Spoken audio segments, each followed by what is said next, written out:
আসসালামু আলাইকুম। আরবিশ and mom চ্যানেলের প্রথম ব্লগে আপনাদের সবাইকে স্বাগতম জানাচ্ছি। আশা করছি আপনারা সবাই ভালো আছেন। আলহামদুলিল্লাহ আমরা অনেক ভালো আছি। আলহামদুলিল্লাহ আল্লাহ পাক আমাদের আরেকটা সুন্দর সকালের মুখ দেখিয়েছেন।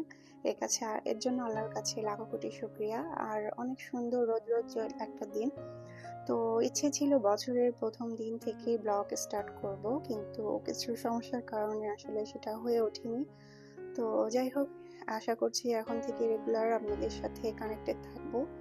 আর আমাদের মামের সকাল শুরু একসাথে। আর এই তো সকালবেলা ওর ব্রেকফাস্টে নুডলস করে দিয়েছিলাম। ওর পাপা ব্রেকফাস্ট করে অফিসে চলে গিয়েছে, তো আমরা মামে এখন বাসায় আছি।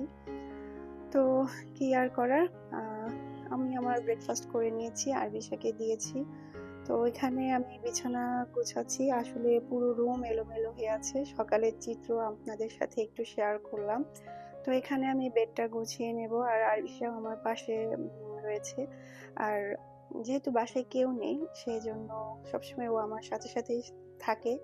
দেখবেন ও সবসময় আমার পিছে পিছে ঘুর ঘুর করছে।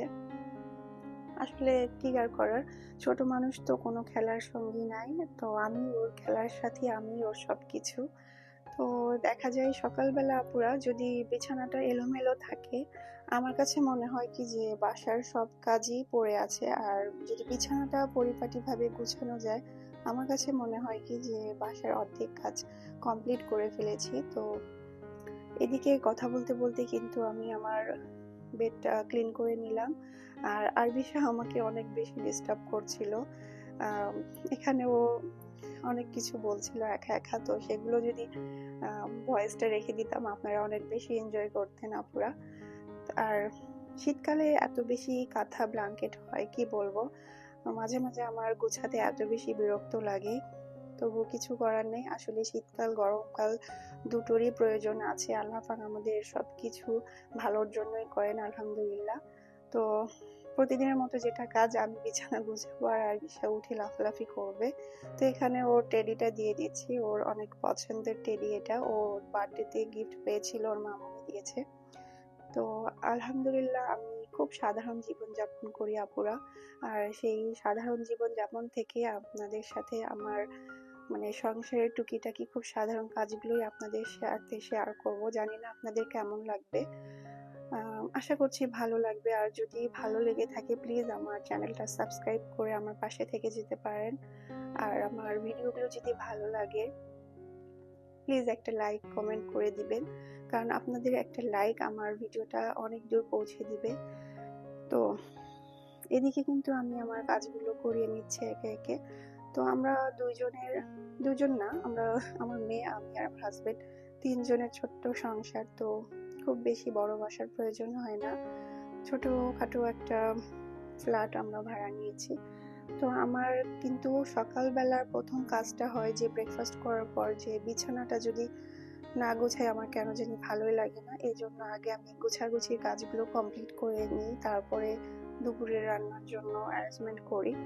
যদিও আমার হেল্পিং হ্যান্ড আছে, ও রান্না করে, বাথরুমের ওয়াশরুমের কাজগুলো করে, কাপড় ধোয়াধুয়ি। আর কিছু কাজ কিন্তু আমি নিজের হাতে করতে পছন্দ করি, স্বাচ্ছন্দ্য বোধ করি, কারণ সব কাজ আসলে সবাইকে দিয়ে হয় না। আসলে একটা স্যাটিসফ্যাকশনের বিষয় থাকে। তো এই জন্য আর কি কিছু কাজ আমি আমার নিজের জন্য রেখে দিয়েছি। আর এদিকে কিন্তু আমি সব ফার্নিচারগুলো মুছে নিচ্ছি। আর সকালবেলা যদি ফার্নিচার মোছা হয়, দেখা যায় সন্ধ্যা হতে না হতে এত বেশি ধুলোবালি এসে জমে যায় যে মনে হয় যে আমি কতদিন হলো যেন সব পরিষ্কার করি না। তো ঢাকা শহরে ধুলাবালির কোনো অভাব নেই। তো কথা বলতে বলতে আমি এদিকে রুমগুলো পরিষ্কার করে নিচ্ছি। আর আরবিশা কিন্তু আমার পিছে পিছে আছে। তো ও বাইরে গেলে এত বেশি খেলনা নিয়ে এসে বাসায় প্রতিদিনই, যখনই ও বাইরে যাবে একটা করে খেলনা তো ওর লাগবেই বাসায় নিয়ে আসার জন্য। তো এত বেশি খেলনা জমে গেছে, মাঝে মাঝে আমার এত বেশি বিরক্ত লাগে যে এত খেলনা আমি কোথায় রাখবো। আর খেলনাগুলো ফেলতেও আমার অনেক বেশি মায়া লাগে যে টাকা দিয়ে কিনে নিয়ে এসেছে, সেগুলো আমি ফেলে দিব। আর আমি খুব একটা কিনে দিতে চাই না। দেখা যায় আমি আমার কাজের ক্ষেত্রে যখন বাইরে যাই, ওর বাবার কাছ থেকে বায়না করে খেলনাগুলো নিয়ে নেয়। তো আসলে ওর বাবা আর ওকে থামানোর জন্য খেলনাগুলো কিনে দেয়। তো এরকম করতে করতে অনেক খেলনা বাসায় জমিয়ে গেছে। তো অনেকগুলো ফেলে দিয়েছি, ও দেখেওনি। তো এদিকে কথা বলতে বলতে কিন্তু আমি রুমটা মুছে নিচ্ছি। আসলে আমার কিন্তু রুম মোছার জন্য ও কাজ করতো, তো এখন ওটা বাদ দিয়ে নিজেই করছি। তো আপনাদেরকে নিয়ে কিচেনে চলে আসলাম। সকালে আমি লাউ এসেছিলাম আর এখানে মাছ ভুনা করছে, ভাতের মধ্যে মেবি আলু ছিল আর সিম ভাজি করছে। তো ওকে রান্না বসিয়ে দিয়ে আমি ওদিকে বাদবাকি কাজগুলো করছিলাম আর একবার করে এসে ওকে দেখছিলাম। আসলে মানে কাজের ফাঁকে ফাঁকে ওকে এসে না দেখলে ও কি করছে না করছে, ও মানে ওর ইচ্ছা মতো রান্না করে যায়, দেখা যায় কি ওগুলো আর খাওয়ার মতো থাকে না, এর জন্য দেখা যায় আমাকে এসে দেখতেই হয়। আর আপনাদের ভাইয়া এত বেশি মানে খুঁতখুঁতে স্বভাবের, মানে রান্না একদম ওর প্রতিদিন পরিপাটি হতে হবে। তো আমি মাঝে মাঝে বকি যে তুমি ওর হাতের রান্না খাবা, আবার মজাদার খাবারও চাও, ওদের হাতের রান্না তো একটু 19-20 হবে। তো যাই হোক, এটা কোনো ব্যাপার না। তো ওকে রান্না দেখিয়ে দিয়ে আমি আমার মেয়েকে নিয়ে গোসল করিয়ে দিলাম। এখন ওর চুলগুলো হেয়ার ড্রায়ার দিয়ে শুকিয়ে নিব। তো গত বছর আর তার আগের বছর আপুরা যেটা করেছিলাম, আমার কেন জানি খেয়াল ছিল না যে আমার তো বাসায় হেয়ার ড্রায়ার আছে, আমি ওকে তো হেয়ার ড্রায়ার দিয়ে চুলটা শুকিয়ে ফেলতে পারি। কিন্তু গত বছর তার আগের বছর আমি ওর চুলগুলো মানে উইন্টার আসার আগে আগে একদম ছোট করে দিয়েছিলাম, কারণ ও গোসল করার সময় অনেক বেশি জ্বালাতন করে, চুল একদমই মুছতে চায় না, যার কারণে চুলটা ভালোভাবে না মোছার কারণে ওর অনেক বেশি সর্দি কাশি লেগে যায়। তো যার কারণে এবছর আমার কেন জানি মনে হলো যে হেয়ার ড্রায়ার দিয়ে ওর চুলগুলো শুকিয়ে দিলেই তো আর আমার ওর চুলগুলো কাটতে হচ্ছে না। কারণ আমার ছোট বেবিদের অনেক বড় চুল দেখতে আমার অনেক বেশি ভালো লাগে, কিউট লাগে মাশাআল্লাহ। তো আমার মেয়েকে দেখলে অবশ্যই আপনারা মাশাআল্লাহ বলতে ভুলবেন না আপুরা। তো ও কিন্তু প্রচুর কথা বলছে আমার সাথে, আমার মা মেয়ে প্রচুর গল্প করি, সারাদিন অনেক আড্ডা দিই। আসলে ওর খেলার সাথে আমি, ওর বাবা তো সারাক্ষণ বাইরে থাকে, আর ওর বাবা যখন বাসায় আসে ওর তো মানে কথার ফুলঝড়ি ছড়িয়ে দেয়, কি আর করবো। তো এখন কিন্তু ওকে আমি দুপুরে খাবার খেয়ে ঘুমিয়ে দিব।